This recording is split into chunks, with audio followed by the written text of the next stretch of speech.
make a start as the number of people coming in has slowed down. Thanks ever so much for joining us this afternoon.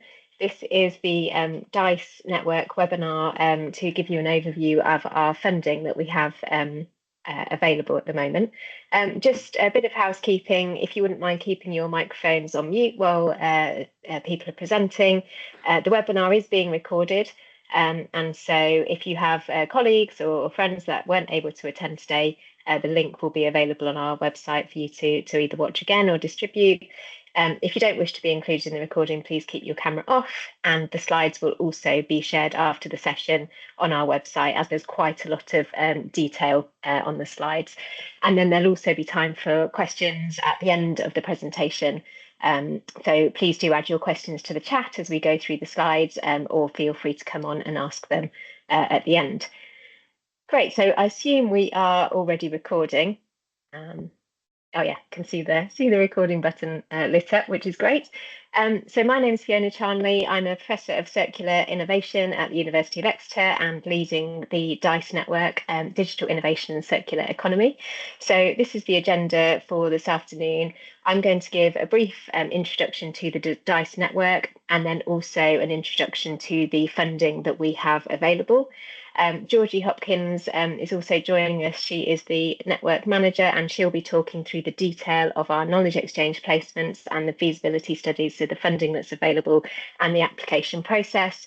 And then we'll leave time at the end for a general discussion and Q&A. And I'm pleased that a couple of members of the wider network team are joining us for that, and also our finance manager to answer any of those tricky finance questions. So as we move on, this is the DICE Network. Some of you may have attended our launch event earlier on in the year in London. So the DICE Network, Digital Innovation and Circular Economy, officially started in January this year. It's a 3-year network running through to the end of December 2027. The budget for our network is £2.5 million, and it is funded by EPSRC at 80% FEC. And we have a number of initial partners who have supported the bid, as you can see here on this slide. But obviously, one of the big purposes of the network is to grow that community at the interfaces of the circular economy, digital technologies, ICT, and material science.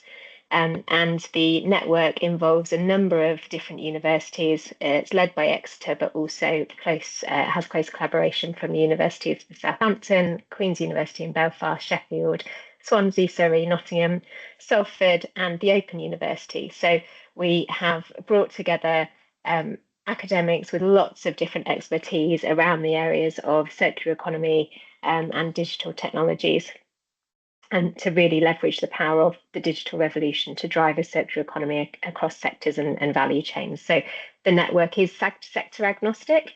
However, we are focusing on certain challenges that are of significance to certain sectors, but essentially we're interested in all sorts of different sectors and material flows under the common theme of the circular economy and digital technology. So on the next slide, we have our first key challenge area. So this is, how can we realise the potential of the digital revolution to enable a circular economy across sectors? So essentially, how can digital technology, in its broadest sense, enable the adoption and implementation of circular economy across different sectors and across value chains? So we've done some initial research into this challenge area. And what we've found is that the main digital technologies that are being flagged as key enablers of the circular economy are AI, the Internet of Things, blockchain, and big data analytics. And what we've seen is that most digital technologies are enabling the circular economy through things such as operations optimization, resource use and resource efficiency, maintenance, and resource recovery through things such as smart management models, including things like product lifecycle management tools and supply chain management tools. And what we've seen in the literature is that most of the published literature focuses on the second and third phases of the circular economy value chain. So kind of looking at more downstream, extending the lifespan of products or parts or materials, and also the material value recovery at the end of life. So there's less research that has been done on the upstream parts of the value chain, including things like design. And so there's a real gap in the research into how if you wouldn't mind keeping your microphones on mute, that would be useful. Thank you. Just hearing some background noise.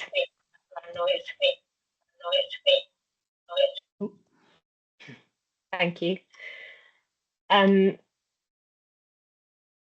Sorry, just lost my slide now. There we go. So yes, so we've really identified a gap in the research into how digital technology applications can be used for kind of more upstream purposes, such as their use in smarter product use and manufacturing, especially kind of those earlier R's, so refuse and redesign. However, within this challenge, we're really interested in any digital technologies that can enable the increased adoption of the circular economy at scale across different sectors. So moving on, just to go into that in a little bit more detail, some of the areas that we're particularly interested in is looking at how we can use digital advances to support the delivery of nature-based solutions, addressing regeneration and biodiversity challenges. So there's quite a lot of literature and research that focuses on the technological challenges and technosphere aspect of the circular economy, but relatively little that looks at biodiversity and the biocycle. So we're interested to receive applications that look at that. Applying advances in AI and machine learning to accelerate the adoption of circular innovation within one or more industrial sectors. The application of digital technologies to accelerate the wide-scale adoption of different circular business models. So how digital technologies can influence the uptake of circular business models, and that includes all sorts of different business models, such as product as a service, for example.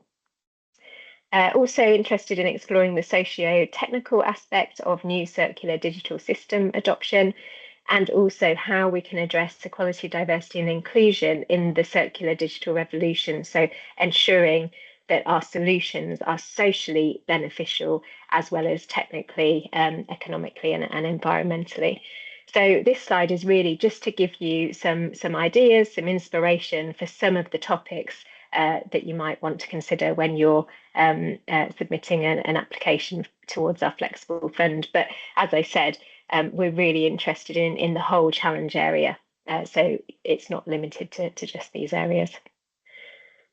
So moving on to the second challenge area, this is embed. So how the challenge really is, how can we more successfully embed sustainability and circularity principles within the design and development of digital and communication technologies? So what we've seen is that literature has so far focused on circular economy, as I mentioned before, within downstream production, use and disposal within a linear system, instead of thinking about how we can redesign products and materials and services at the start of the value chain, and to then kind of rethink the system itself.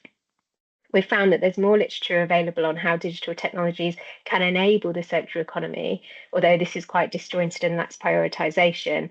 There's much less literature that looks at how we can embed circularity within the design of new technologies. And then research currently falls short, as I said, covering challenge area 2. And so this is an area that we're really interested in. So going into that challenge area in a bit more detail, we're interested in looking at things like how we can embed circular innovation within priority sectors for the UK. So, for example, looking at the UK semiconductor component manufacturing, how can we embed circularity within component manufacture, and also looking at renewable energy technologies. The UK government has ambitious goals to move towards renewable energy technologies, particularly solar PV, for example.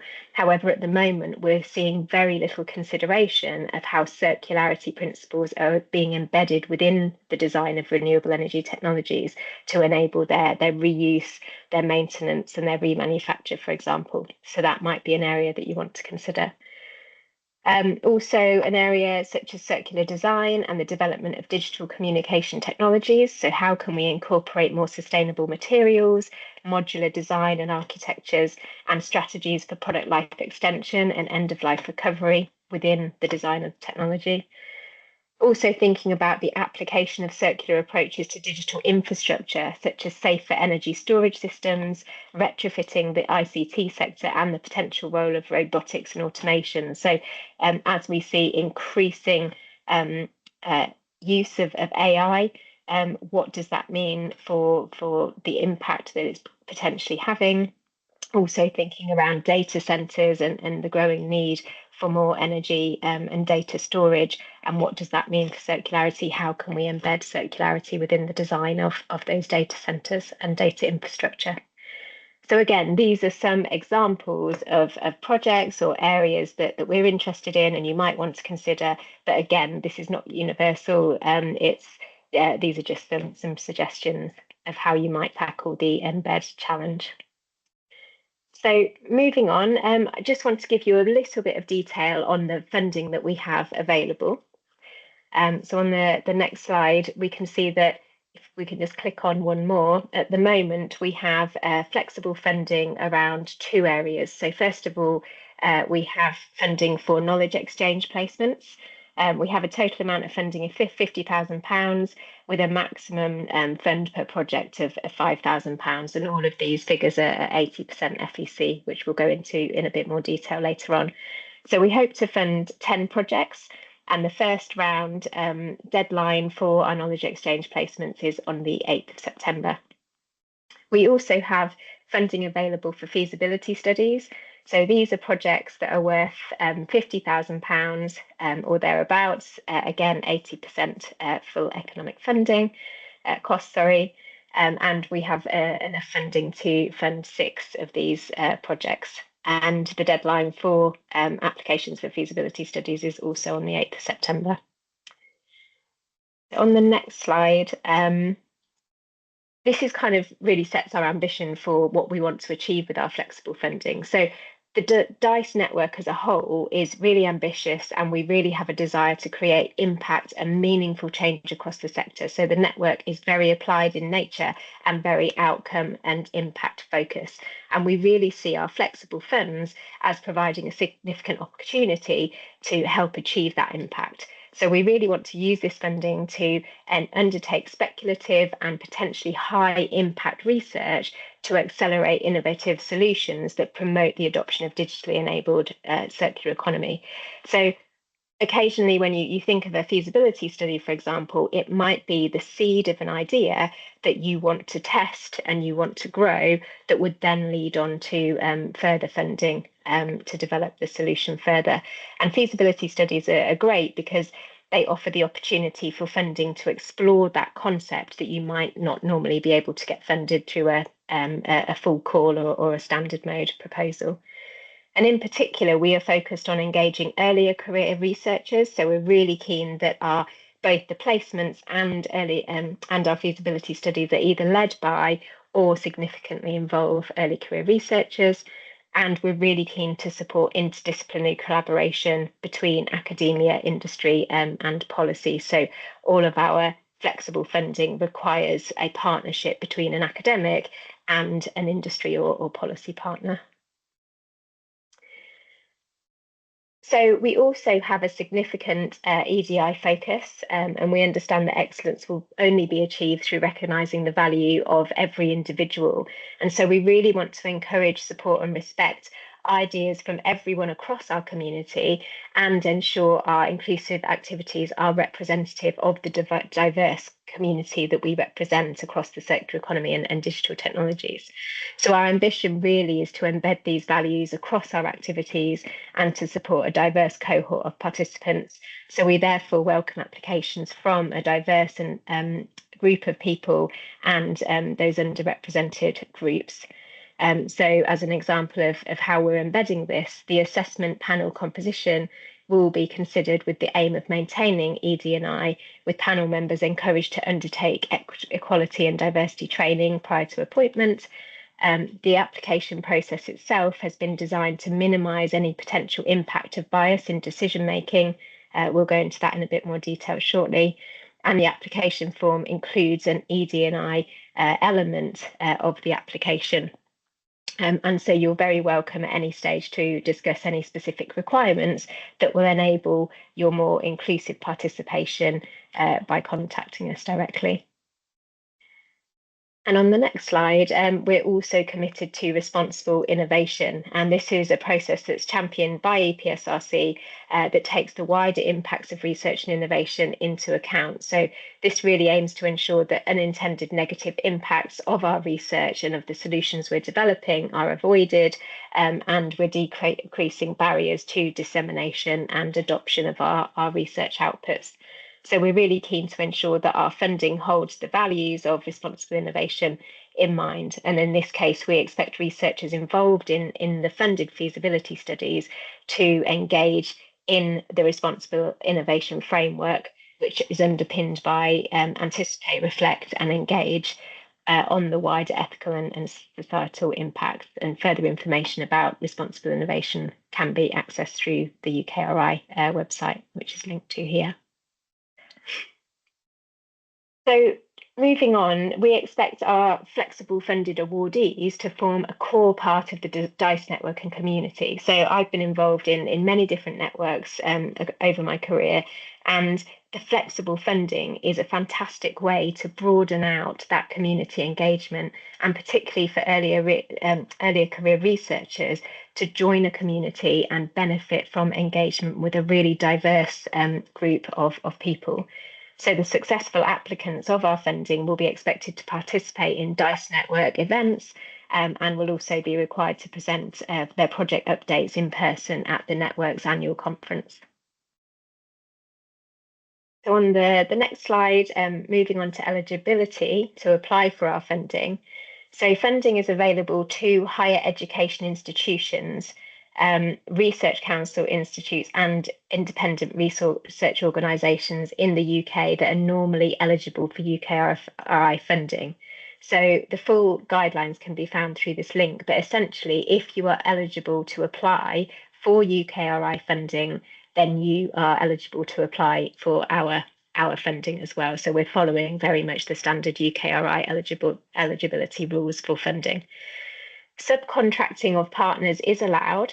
However, we would not expect to fund proposals where more than 40% of the award is subcontracted. So this means that the application has to be led by an academic and a university institute. However, you can subcontract some of the work to a partner, an industry partner, for example. However, it must not form the core part of the research project. Individuals may submit or be named on more than one application. Match funding and collaboration with industry partners is permitted. So we really encourage, we mandate collaboration with an industry partner, and we encourage match funding, although match funding can be in-kind funding as well. It doesn't have to be cash, so to speak. Project partners must be based in the UK, with a research or innovation base in the UK, and will not receive funding directly from the award through being a partner, but they will play a role in the proposed research. So there's a difference between a partner who will contribute to the project and then a subcontractor. And an organisation should only be named as a project partner if it's providing specific contributions which need to be detailed both in the letter of support that they provide and also the proposal itself. And any financial or other interests or conflicts of interest with any project partners must be disclosed within the application itself to ensure integrity of research. So again, the full details of eligibility are available within the funding overview documents and also through the UKRI link. So, as I said, the DICE network is really here to support our community, to provide knowledge sharing, and to provide opportunities for collaboration And this is really what the flexible funding is about. So we really want to support the development of your concepts and your project application areas. We're here to provide mentoring or to link you up with different people. And we're also here to match make you. So linking, it sounds a bit funny, matchmaking. So linking academics to industry and policy partners from across our network. So if you have an idea, for example, but you don't yet have a partner, an industry partner or policy partner, we really want to hear from you, because we can reach out to our wider network to match you with an appropriate partner. On the flip side, if you are an organisation and you have a need for research, we are also here to link you with an appropriate academic from across our wider network. And we're actually launching today our matchmaking service. So if you do have an idea for research, but you need to be matched with a partner, please do complete our short form, and the link is here, to share your project idea or research area, and then we can provide the relevant introductions across our network. Okay, so moving on to the next slide, I'm just going to hand over now to Georgie to talk you through in a bit more detail the application process for both the knowledge exchange placements and the feasibility studies. Great. Thanks, Fiona. And hi, great to see such a great number of people on the call. So I'm going to start by going through knowledge exchange placements, and then I'll touch on the feasibility studies as well, and just to give you a little bit more of an overview of the process. So like Fiona said, the purpose of the knowledge exchange placements are to provide interdisciplinary and cross-sectoral knowledge exchange, and really for academics to kind of either discipline hop or spend time with industry and policy partners to fuel that knowledge exchange. Total of 50,000 for a minimum of 10 placements. So it's a maximum per placement of £5,000 at 80% full economic cost. So the applications are open now for the first assessment, which will close on the 8th of September, and then we're going to run them on a quarterly basis. So if you miss the 8th of September deadline, the next one will be 8th of December, and then the 9th of March, and we'll roll those forward until those funds are completely exhausted. The objectives really, we're looking for a well-planned and hosted placement of 1 to 3 months within UK or international organisations, and providing the academic partners with first-hand experience in industry or government context across the disciplines related to our key challenge areas that Fiona's touched on around embed and enable. The development of the knowledge, the sharing of the knowledge with the hosts, it may produce outputs such as short reports, white papers, conference papers, and as we touched on, we really look to our awardees to become part of our DICE community, and share that learning and share that knowledge that's been developed. So the funds may also be used for academics to attend events or conferences outside of your normal disciplinary area or research and practice areas. So like we mentioned, 5,000 per placement, awarded at 80% full economic cost. So the lead institution, as per the UKRI eligibility criteria, will need to provide the remaining 20% cost. The funding can cover any direct costs such as travel, subsistence, accommodation and related consumables. It's not intended to be used to cover salary costs. So the lead institution again would be expected to support the overheads for any staff that are on placement. In terms of the application process, so there's an overview document online. I can take us through it in detail later if needs be, but it's all available on our website. And when these slides are shared, you can download from the slides as well. That provides, it's kind of a 3-page document that provides a complete overview of the process, which I'll touch on here as well. There are 3 parts to the application. So part A, which is the identifying information, part B, which is the case for support. Both of those are required. There's then a voluntary EDI questionnaire, 1 per applicant. And then should you have any partners or project partners who will be submitting letters of support, they would need to be submitted as well. And you submit your application by email to the address here, and you can mark it for my attention. A point to note is that as the project lead or the person applying for these funds, on submission of your application, you need to be confirming some key points here, which are that you've fully completed all the documents, that the project has been appropriately costed and the budget has been approved by the authorised staff at your lead institution. And you're also confirming that the project is eligible to receive UKRI funding and that you would adhere to the UKRI's principles of responsible innovation, which Fiona touched on earlier. In terms of the evaluation process, with the embedding of EDI across the DICE network, we've followed a best practice that's been put forward and actually was a work of one of our co-Is on this project from Connected Everything project. And so you can see you've got the link there to the reflective paper. But really what we do is just ensure that the review panel are reviewing anonymously. So any identifying information is not shared with the review panel.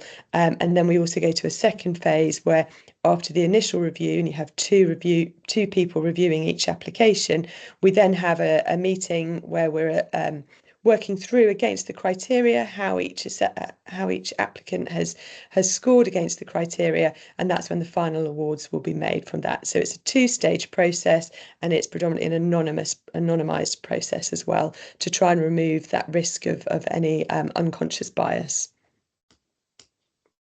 In terms of the selection criteria, we'll be assessing against the quality and novelty of the proposed study, how the work complements the challenges around the DICE network, the likelihood of achieving wider impact, which might be across disciplines and/or sectors, how the consideration of EDI principles has been taken on board, and also then from a practical point, the project management. And against each of those criteria, it's going to be appropriate that each application must hit a minimum 50% threshold of the available score. So I guess the point there is that we can't score highly in two areas and almost zero in other areas. We do want to see really fully rounded applications. And as I touched on earlier, the first round submissions, the closure is midday, the 8th of September. We'll then use the rest of September to put those applications through our review panel and work through the process that I detailed, and there'll be a decision notification on the 30th of September. This is rolling applications, so then the next one would have a deadline of the 8th of December, and the decision would be in early January. And following that one, based on funds still being available, it would be the 9th of March with a decision by the end of March. So I think what I'll do is I'm going to move on to feasibility studies. I really appreciate there's quite a lot of information to take in, and some of it is rather dry. But if we go through feasibility studies, I know Kate's working on some of the chat. So thank you very much for putting your questions in the chat. And then we've got plenty of time as well to have a general Q&A. And we've got a number of colleagues from the DICE network on the call as well. So hopefully we'll be able to answer outstanding questions at the end. So feasibility studies, larger pots of money, and as Fiona mentioned there, that's really about undertaking speculative, potentially high impact research to really accelerate these innovative solutions. We've touched on quite a bit about our kind of key challenge areas. We are looking for alignment with the key challenge areas. We've given ideas and areas of exploration that we're quite mindful of, but that's certainly not exclusively what we're looking to fund, so we would welcome your ideas as well. We have a total pot of 300,000. We anticipate this is funding 6 projects. The upper limit is 50,000 per project at 80% full economic cost. So the first round of applications is now open, closes at midday on the 8th of September. Should we need a second round, we would be opening that we expect in February 26. But given the size of the pot and potentially the level of interest, it may be that if we have 6 fantastic projects, we may award them all at the first round. In terms of the objectives, as we've touched on, it's about accelerating these innovative solutions. So we're really looking to academics to work with industry and policy partners and really look at challenges around things where we could look for real world solutions. We're looking for innovative evidence-based and applied research. The study really should result in increased confidence in the proof of concept that's been developed, which from our perspective then has the opportunity to potentially attract further prioritisation and investment in the area. We're very keen to engage with early career academics, and we would like that every application, if not being led by an ECR, but should certainly involve ECRs and definitely involve industry and government, government partner, potentially more than one. There's no limit there.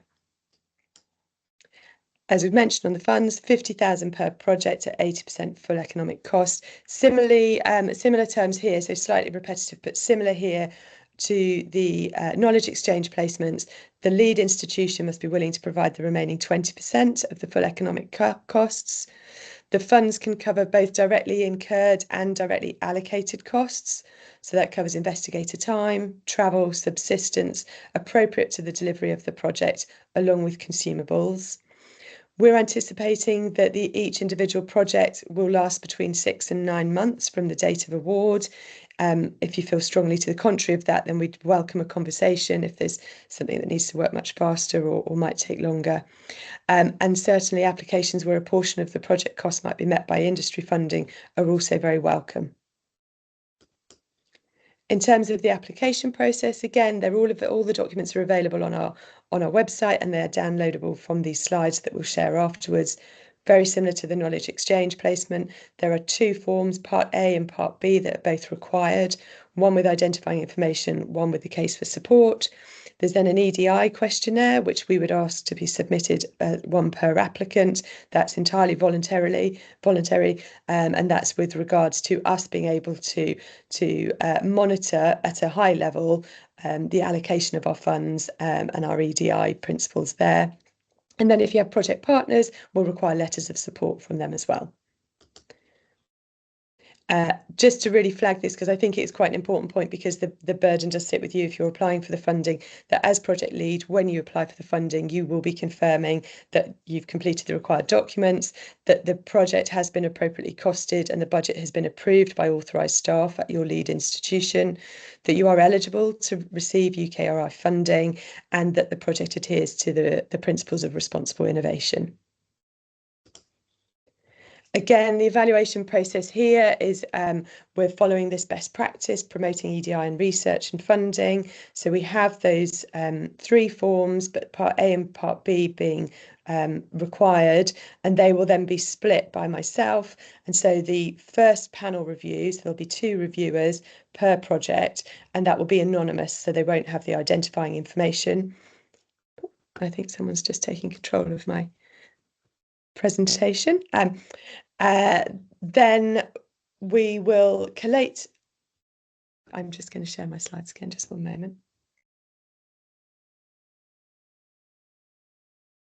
Sorry for the delay, just a moment. I think someone might have accidentally taken control of my slides and then turned them off them, which is great. No. I'm not sure who. Okay. Sorry for the I'm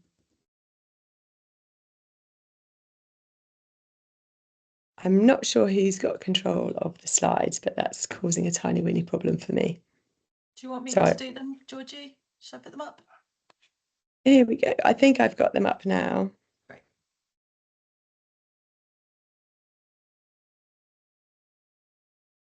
Okay, I think we're back on track. Sorry about that, everybody. So we're at stage 1. We've had the review panel who will, 2 reviewers will review each application against set criteria. We'll then have a sifting meeting, and from that sifting meeting, we will decide which applicants will go forward to a panel pitch day. And at that point, unsuccessful applicants will be notified, and it is our intention to share some meaningful feedback with regards to that as well, so that we can support kind of future applications for funding that you might be placing. And then the successful applicants will then be invited to a panel pitch day, almost a light touch sort of Dragon's Den. There'll be a smaller panel of assessment panel on that day, and you'll be given a certain amount of time to present your project, followed by a Q&A, and from that we'll make a decision on the successful awardees for the funding.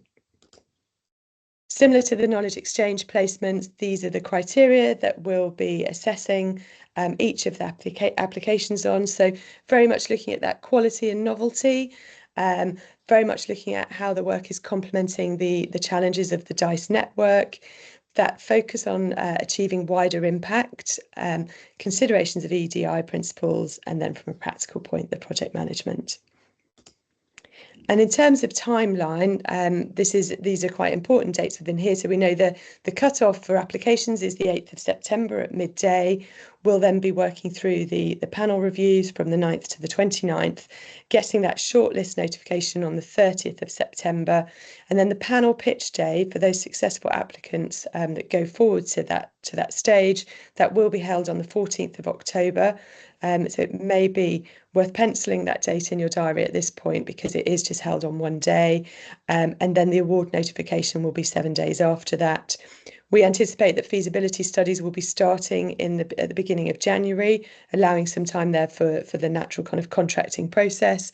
And the last end date, based on them being 9-month process, will be the 30th of October 2026. And I think at this point, I wanted to just bring in a bit of an example. And this was from a previous project that Fiona was leading, the CE Hub, which a number of you might be aware of. And there was this digital decarbonisation project that received some feasibility study funding back in August 22. The initial scope of their work was building the foundations of a metal decarbonisation dashboard, so that organisations could evaluate their digital carbon footprint from the metals within their product over the life cycle of that component. I just really wanted to show us kind of where these feasibility studies can lead on to, because that's very much now a much broader digital decarbonisation initiative, working with the World Economic Forum, the OECD and wider industry partners on that impact of exponential digital data growth. So it's been a really interesting journey. And just on the side there, I know it's a little bit small, but you can see their kind of timeline starting from August 22 with that feasibility study funding. So I think both the ambition from us as a DICE network is to really, like Fiona mentioned, put in that seed activity that just goes, could this be an idea that's got legs, and really fund projects that have that opportunity to be quite transformational and really create change. So that's all the sort of super dry stuff around how to apply. Back to you, Fiona, and on to Q&A. Great, thanks ever so much, Georgie. So we've had quite a few questions in the chat, and we've been trying to respond to them as we go along. However, I am sure that we have missed some. I was just answering one actually on the knowledge exchange placement, so I might as well do it in person rather than typing. So the question was, with the knowledge exchange scheme, does it require the ECR to be hosted physically in the company? And we are very happy to be flexible with the arrangements for the knowledge exchange scheme. So it doesn't require the applicant, to be physically hosted by the partner full time, for example, but we would expect to see certain activities or mechanisms built into your application that would ensure that transfer of knowledge both ways between the applicant and the partner. However, we recognise that it's not possible for everyone to suddenly uproot themselves and spend 3 months or so in a completely different organisation. So yeah, we're very happy to receive flexible applications, but the most important thing is the knowledge exchange that takes place. There's another question as well from Connor. What is the standard route that you expect applicants to hire staff, given that the 50k budget, and obviously with standard UKRI rules, this has to include overheads for universities. So there's been many feasibilities studies funded in the past, and there's not an exact science to how you use postdoc or researcher time. Some feasibility studies, for example, have been led by postdocs who are currently at a university working on another grant, and then you can decrease your grant time on that project and allow ECRs to take on a feasibility study. Essentially, it's the same rule in that any applicant, they must have a contract that outlives the period of the feasibility study. So if your feasibility study was for 6 months, your contract would have to be with the university for longer than that. However, I'd really encourage you to speak to your finance team in terms of kind of ways of making the budget work and gaining access to resources. and researchers. We've had a few people putting offers in the chat. So if you're seeking an SME, for example, there's a couple of people that have put their details in there for you to get in touch with. And as Kate meant, so Kate has put the link to our form for matchmaking. So please do click on that, either if you are a researcher with an idea and you're looking for a partner. You can go onto that form and put your idea in there. Or if you are a business with a research need and you're looking for an academic, please also use that form. And Stanley has just asked, can you apply for both the knowledge exchange and the feasibility study with different group members? Yeah, that's absolutely fine. So there's no limit on how many applications you are allowed to be named on, or how many you're able to apply for. So if there are any questions that I've missed, please do either re-add them or feel free to raise your hand and come in on camera and ask a question. Ewan. Hi, Fiona. Thanks, Hi. Georgie and Fiona, for that. That was really good. Quick question on the knowledge exchange placements. Are the outputs made public? Good question. So under usual UKRI funding guidelines, all of our research should be open access. So we would expect there to be a certain level of accessibility of the outcomes of the knowledge exchange placements and the feasibility studies as well. However, if you were an organisation and there were things that you weren't keen to share, then we could look at non-disclosure agreements depending on the specific case. But essentially, we follow standard UKRI guidelines regarding open access to research. Perfect. Thank you. Thank you. Renuka. Thank you very much. One part of my question was already answered, that UK institutions should lead. I completely understand that.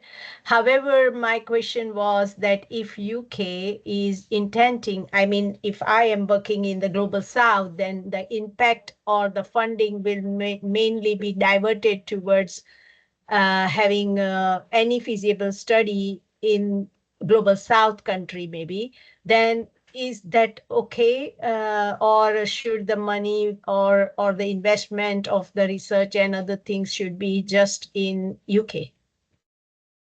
Yeah, that's another great question.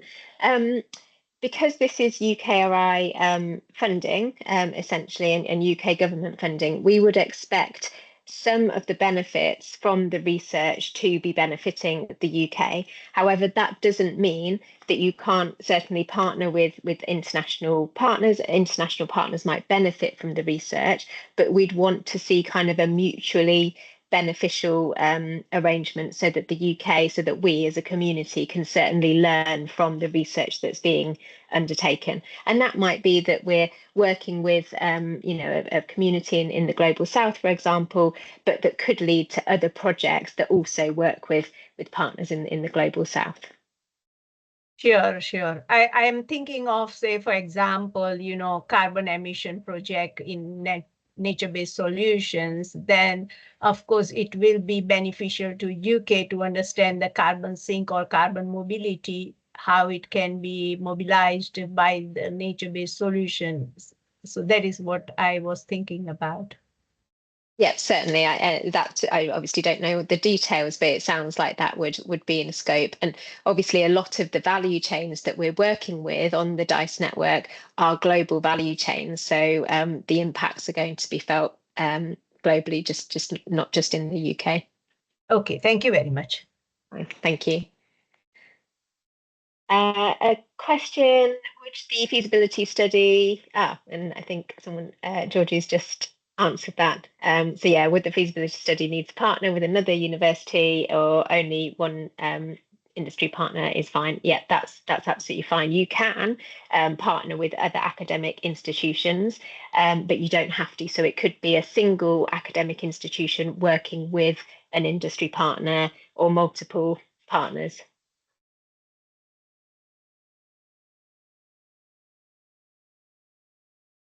Hey, any other questions? I don't know, Ollie, are you on the call? I'm just wondering whether you, if you are, might Yeah, be hi able to. Fiona. Hi, Ollie. Sorry, lots of screens. I just wondered, from your experience, Ollie is a member of the DICE network, but you also have experience in undertaking feasibility studies. Are you happy to say a bit about your own experience and what that feasibility study has led to? Yeah, happy to. So I got a feasibility study from the NICER program through the CE Hub back when I was a postdoc at the University of Surrey. So that kind of relates to Connor's question, what you were talking about earlier about Fiona's example of how you might get someone on this grant to do some of the work. I split my time between the feasibility study and a other UKRI grant that I was actually originally employed on as a postdoc. So my project was on developing a roadmap to a circular carbon economy that embeds EDI to ensure a kind of socially just and transition. And it was a really interesting project because it gave me a good opportunity to work with people I haven't worked with before, such as kind of people from social sciences, people from policy, responsible research innovation specialists. So it was a good opportunity at an early career stage to kind of broaden my network across different disciplines and do that interdisciplinary research. And because these are small projects, they're meant to be that seed funding, there is a more opportunity for risk sometimes than some of the larger projects. So you can, which lends itself to that kind of interdisciplinary work where you're maybe taking more risks of applying research from one area to another. So it was a really enjoyable experience, and it definitely, from a personal point of view, it helped me as a postdoc go on to get a kind of a full-time academic position, expand my network, led on to kind of follow-up funding from the NICER program to expand on the work, and ultimately, obviously, led me to joining this network and being a part of the DICE program, which has been another great experience. So kind of an example of how these feasibility studies can kind of cause that kind of spiral effect, both on the impact of the project, but then for the people involved as well. Great, thanks, Ollie. Completely echo what Ollie said, and that it's not just the access to the funding for carrying out your research, but it's being part of that wider network, engagement with project partners, developing those relationships that will certainly lead on to other things. That's really beneficial. There's a question around, is there a limit on the number of people who can be involved in the knowledge exchange scheme? There isn't, although we did imagine that it would be a single researcher spending time with a single institute, or maybe a single researcher spending time with a few institutes. I suppose the limiting factor here is the money, is the funding available. It's how you're going to spend the 5K to make sure that it's really valuable knowledge exchange that's taking place. So I suppose it's, if you can be creative with the funding, you could provide, submit an application that involves more than one researcher, although you'd have to think through kind of how that would work and how you'd gain the most value out of that.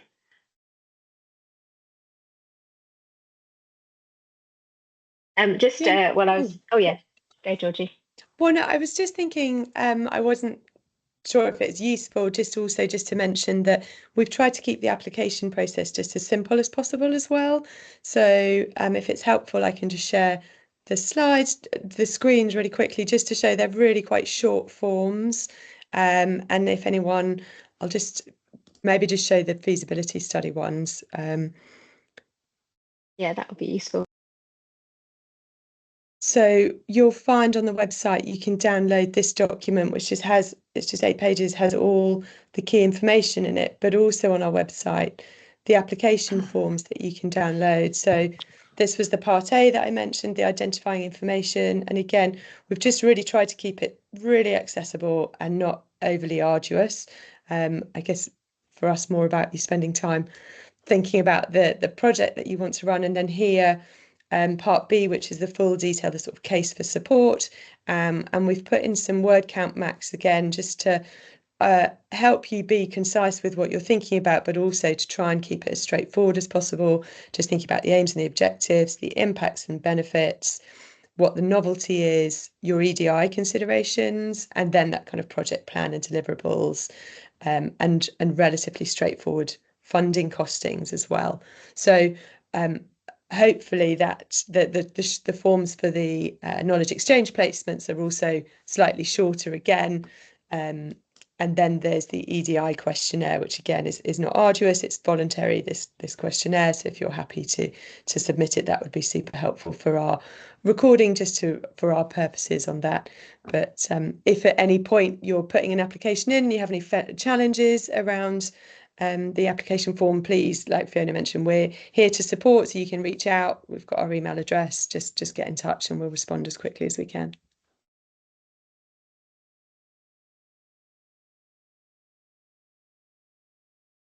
There is a question around kind of, well, there was a few questions about the eligibility of PhD students to apply for the funding. And there's another question about, do you have to have anyone with a doctorate in the consortium to apply for the funding?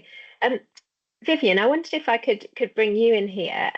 It's my understanding that you have to be employed by a university institution to apply for funding, because this would be the same if you were applying for any UKRI funding. Am I correct in saying that?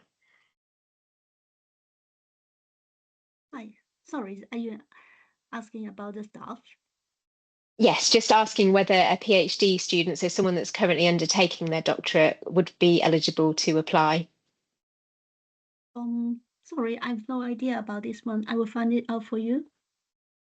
Okay, thank you very much. It's my understanding that someone that's undertaking a PhD currently could be involved in the consortia, but I'm just wondering whether because their contract, they might not be being paid essentially by the university, and that's how we kind of channel the funding. You allocate your time to a project. Yeah, we can certainly add that to our frequently asked questions, and we'll add the answer to that to the website. All right. And Jeanette has asked, would a charity partner be acceptable, or would this not count as industry? Yes, a charity partner or an NGO would be absolutely fine to partner with.